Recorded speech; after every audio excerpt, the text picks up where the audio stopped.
Je travaille pour l'association Lotari actuellement. C'est une association qu'on a créée avec des amis à la fin de nos études.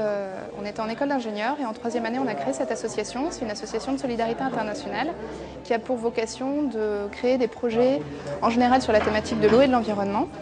Et ensuite on se sert de ces projets comme support de sensibilisation en France pour faire des expositions, des projections, etc. Le premier projet, ça a été le projet en Mongolie. C'est actuellement le seul projet de l'association. On a commencé en mai 2008, aussitôt après la création. On s'est concentré sur la problématique des activités minières en Mongolie, donc notamment les mines d'or qui génèrent énormément d'impact sur l'environnement et sur la santé des populations. Donc nous, à terme, l'idéal, ce serait de faire mieux, de protéger l'environnement, protéger la santé des populations, tout en s'inscrivant dans le contexte actuel du pays. Pourquoi la Mongolie? Parce que de par notre formation, on était très sensibilisés avec Aurélie, ma collègue, à la problématique des activités minières. Et en cherchant un petit peu pour premier projet, on voulait travailler au début en Afrique et on s'est rendu compte qu'en Afrique, il y avait énormément d'ONG et d'associations qui travaillaient déjà. Et ensuite, par un concours de circonstances, on a rencontré des Mongols qui nous ont appris qu'en Mongolie, la même problématique existait, il y avait des graves problèmes de pollution et qu'il y avait très peu d'ONG qui osaient ou qui actuellement y travaillaient. Donc on s'est lancé là-dedans, à corps perdu. On a déjà fait 2 missions sur place, une première mission de 5 mois en 2009 pour faire vraiment un état des lieux, se rendre compte de ce qui se passait dans le pays, rencontrer le maximum d'acteurs, de partenaires, etc. Suite à cet état des lieux, on a ciblé des zones qui nous paraissaient assez inquiétantes. On a trouvé beaucoup de pollution, notamment au mercure. En mars dernier, en mars 2010, on s'est rendu dans une de ces zones pour faire une étude beaucoup plus précise et évaluer vraiment l'impact sur la santé des habitants.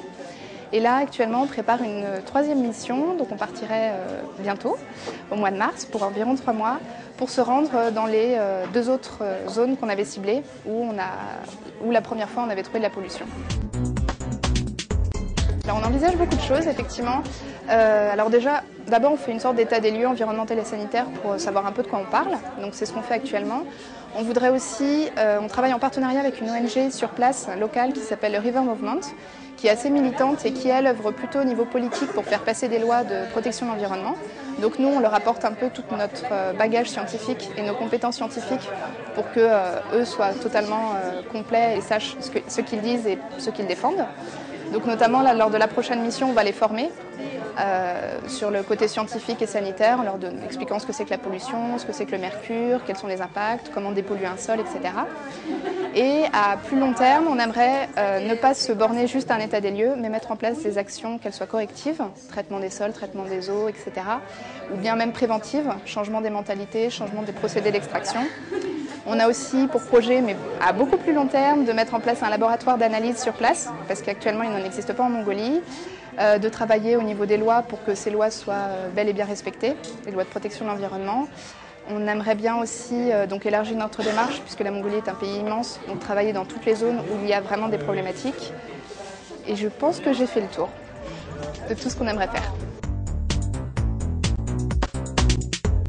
Alors en matière d'aide et de financement, actuellement on se concentre vraiment sur les financements que l'on peut obtenir de la France. Donc on a cherché au niveau des subventions publiques, on a regardé les fondations d'entreprises, les ONG qui financent ce genre de projet.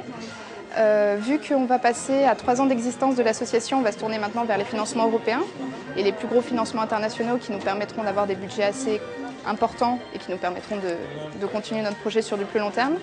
Et puis on aimerait bien qu'effectivement en Mongolie, il y ait une prise de conscience qui soit faite et que l'argent pour ce projet ne vienne pas uniquement de la France, mais que si on pouvait essayer de mobiliser le gouvernement ou des donateurs sur place qui se rendent compte de la situation et qui puissent nous aider comme ça.